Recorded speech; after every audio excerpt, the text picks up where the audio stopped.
छत्रपती शिवाजी महाराज म्हणजेच मराठा साम्राज्याचे संस्थापक. छत्रपती शिवरायांनी आपलं संपूर्ण आयुष्य मुघल साम्राज्याला लढा देण्यासाठी खर्ची केले आणि छत्रपती शिवरायांनंतर छत्रपती शंभूराजांनी सुद्धा आपल्या वडिलांच्या पावलावर पाऊल ठेवत अगदी भक्कमपणे मुघलांसमोर एका ढालीप्रमाणे उभे होते.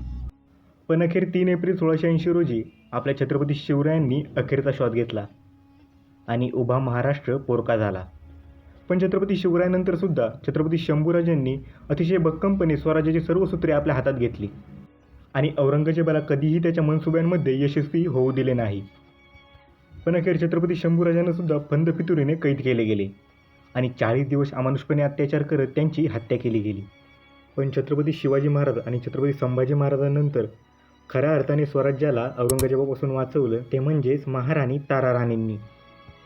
छत्रपती राजाराम महाराजांच्या मृत्यूनंतर महाराणी ताराराणींनी स्वराज्याची सर्व सूत्रे आपल्या हातात घेतली आणि या महाराष्ट्राच्या तख्तावर राज्य करू पाहणाऱ्या औरंगजेबाचे स्वप्न त्यांनी मोडीत काढले.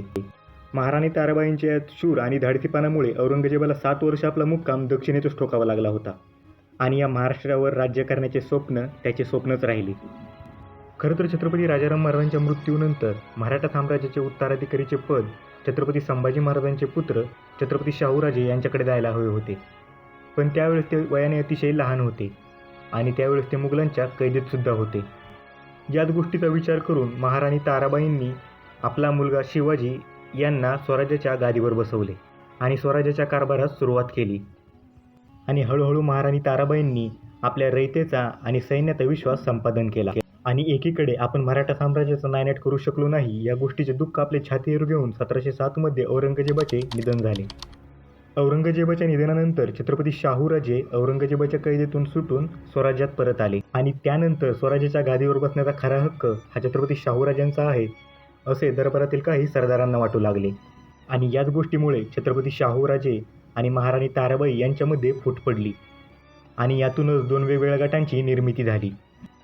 खंडोबल्लाळ, बाळाजी विश्वनाथ, धनाजी जाधव यांसारखे काही सरदार जे आधी महाराणी ताराबाई यांच्या बाजूने होते ते नंतर छत्रपती शाहूराजांना जाऊन मिळाले आणि त्यानंतर 1707 मध्ये छत्रपती शाहूराजांनी महाराणी ताराबाई आणि त्यांचा मुलगा यांच्या विरोधात युद्ध पुकारले आणि त्यानंतर 12 ऑक्टोबर 1707 रोजी छत्रपती शाहू महाराज आणि महाराणी ताराराणी यांच्यामध्ये खेड येथे युद्ध झाले आणि यामध्ये महाराणी ताराबाईंचा पराभव झाला आणि हळूहळू महाराणी ताराबाई यांच्या वर्चस्वाखाली असलेले किल्ले छत्रपती शाहूराजांना मिळाले.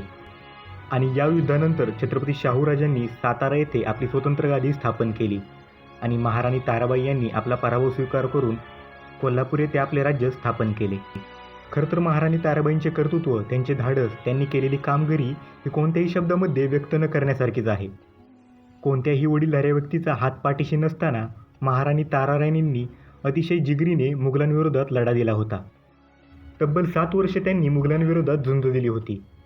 या सर्व गोष्टी असल्या तरीही नंतरचा काही काळ महाराणी ताराराणींचा अतिशय संघर्षात गेला होता आणि काही काळानंतर आपापसातले मतभेद मिटल्यानंतर महाराणी ताराराणी या काही दिवस साताऱ्यातील अजिंक्यतारा या किल्ल्यावर होत्या आणि 9 डिसेंबर 1761 रोजी महाराणी ताराबाई यांचा मृत्यू झाला.